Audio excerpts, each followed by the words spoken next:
Bom dia, agora são exatamente 6h27, está na hora do meu, do seu e do nosso devocional. Já tô de blusa, já tô de coberta, já tô de meia e todos os materiais já estão sobre a mesa.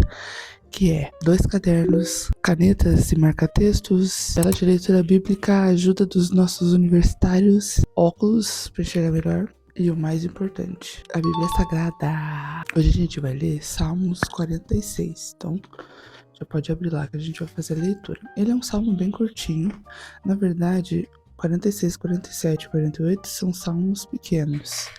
Isso quer dizer que a nossa leitura vai ser menos extensa. Então, para você que não está acostumado a ler a Bíblia, você já fica feliz, né? Daí você não passa mal. Mas para nós que estamos acostumados a ler bastante, como eu, estranha um pouco porque o texto é curto, mas eu coloquei no meu coração que eu vou ler apenas um salmo, então temos que ter paciência e vamos cultivar esse fruto. Então, é um salmo dos filhos de Coré e ele tem 11 versículos. Ele é famoso. Deus é o nosso refúgio e fortaleza, socorro bem presente na hora da angústia. Eu amei os contrastes. Eu adoro quando é salmo conhecido, porque quando é salmo conhecido, a gente nos dá liberdade de olhar com outros olhos. Porque normalmente a gente lê ele com pressa. Pode ver que no começo eu já falei exatamente qual que era o primeiro versículo, mas quando a gente olha para o texto com um outro olhar, com um olhar de calma, que é o que eu tô fazendo nos salmos pela manhã, você tem uma visão diferente. Por exemplo, hoje eu percebi os contrastes. Ainda que as águas se rujam cujas correntes alegram a cidade de Deus. Ou seja, não importa as circunstâncias que te rodeiam, Deus ainda está no seu trono, Deus ainda está nos céus e ele não muda. Então, vamos pensar nisso, que ele ainda é calmaria. Mas, quando ele quebra o arco, ele corta a lança, ele queima os carros de fogo. E é sobre esse Deus poderoso que a gente está falando. Porque normalmente a gente fala, ai, Deus é amor, mas Deus também é um Deus poderoso de guerra e o domínio da terra está sobre as suas mãos. Eu adoro isso. Os salmos falam sobre a soberania de Deus, sobre sua força, sobre o seu poder e sobre como nós somos frágeis e pequenos. Então, se você for escrever no seu caderno de oração hoje, ou no seu caderno de anotações gerais, a primeira coisa que a gente vai fazer é perguntar para os universitários o que é cântico sobre Alamote, porque eu não sei, e eu acho que provavelmente você também não saiba. Então a gente vai pesquisar sobre isso. A gente já sabe que os filhos de Coré estão no exílio, então isso é um cântico de exilados. Outra coisa que a gente pode fazer, que é uma coisa que também eu sempre faço nos meus devocionais, é separar os salmos por blocos. Apesar desse salmo ser curtinho, ele fala de temas diferentes. Porque nos 2 primeiros versículos ele fala sobre angústia e amparo de Deus. Então ele está falando no primeiro versículo e na parte A do versículo 2, ele fala no pessoal. Então, aqui a gente pode tirar alguma coisa para a gente escrever no nosso caderno de oração. A segunda coisa é sobre a mudança, as circunstâncias que nos rodeiam. E então a gente tem a parte B do versículo 2 e o versículo 3, que fala sobre todas as mudanças de circunstâncias que tem no mundo. E a gente pode escrever sobre isso. A outra parte é sobre Deus. Então a gente tem verso 4 e 5 sobre a cidade de Deus, o rio, e sobre ele mesmo, sobre as moradas do Altíssimo.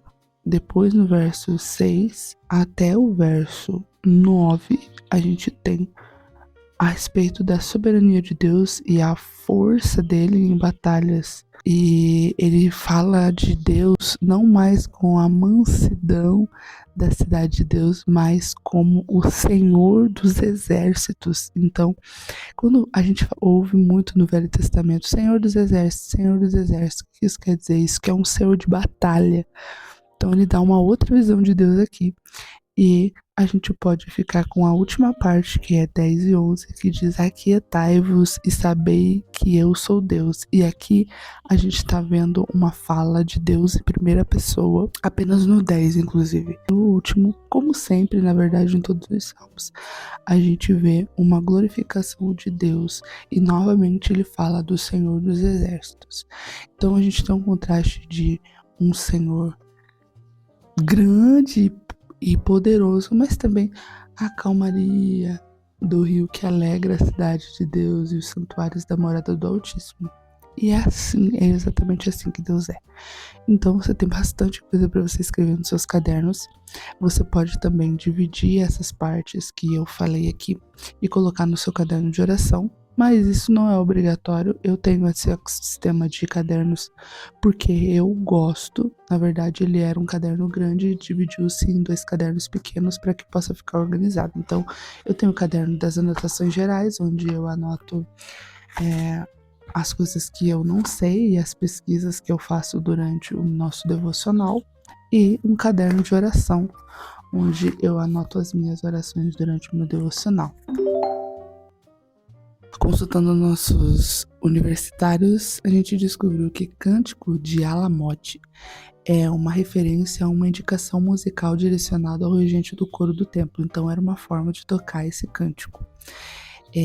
Mas a palavra Alamote literalmente significa donzelas ou virgens. Isso quer dizer que as vozes eram agudas. Tem uma ponta para uma execução de música com vozes femininas. Cara, será que isso é verdade? Será que os nossos universitários estão certos hoje? Ok, agora a gente sabemos o que é Alamote. Vamos anotar no nosso caderno.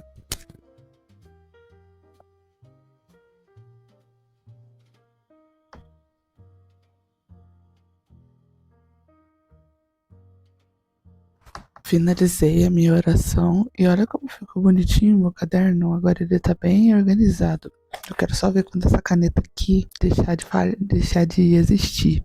Não sei o que eu vou fazer. A gente terminou de escrever. Vamos marcar agora a nossa leitura bíblica. E ficou assim a nossa tabela. O nosso salmo tá bem grandão agora. Amanhã a gente vai ler Salmo 47. Mas antes de eu terminar, eu queria falar sobre o pedido de contemplação que esse salmo pede. Lá no verso 8.